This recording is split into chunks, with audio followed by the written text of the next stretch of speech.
The original structure on these 2 acres was the quarters for the ranch hands who worked the Marmon Ranch that was built back in the 1930s. The land was later purchased by Jack Josie and subsequently evolved into the community of Lakeway. The small rock house at the west end of this particular structure was part of the original ranch house structure itself.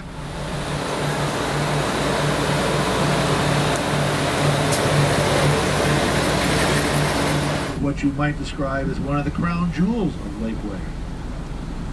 In 1991, the city of Lakeway announced the planned purchase of 54 acres, which included 2,000 feet of frontage on Lake Travis for a future city park. Local opponents of the plan warned of uncontrolled mobs of unacceptable visitors, gridlock traffic, giant tax increases, and the chance that Lakeway might become another hippie hollow. What is now the Justice Center was originally the Lakeway Village Hall, constructed and dedicated in 1982.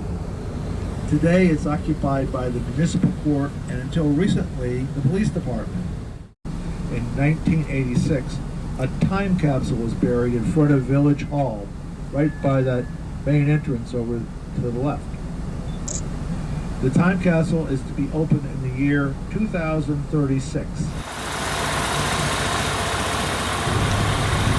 Now we're approaching the Lakeway Activity Center. Discussions concerning the need for a community center date back to the beginning of Lakeway in 1963. Early residents used the Lakeway Inn and the property owner's club room at the Live Oak Golf Club for public meetings, at least until the club room burned down in 1982. Today, the activity center is hard-pressed to meet the demands for its use. Often, activities are directed to the Heritage Center to make room for events needing more space and available necessary resources. As with the City Park and Hamilton Greenbelt, no one questions the role of the activity center. In 1968, retired Air Force Colonel Jim Gribble, the former commander at Bergstrom Air Force Base, which is now ABIA, and later he was president of the Lakeway Corporation and mayor of Lakeway, Gribble joined some friends and formed what was called the Tejas Corporation, with the good intentions of developing downtown Lakeway. Rather than contracting professionals, they decided to build the structure themselves.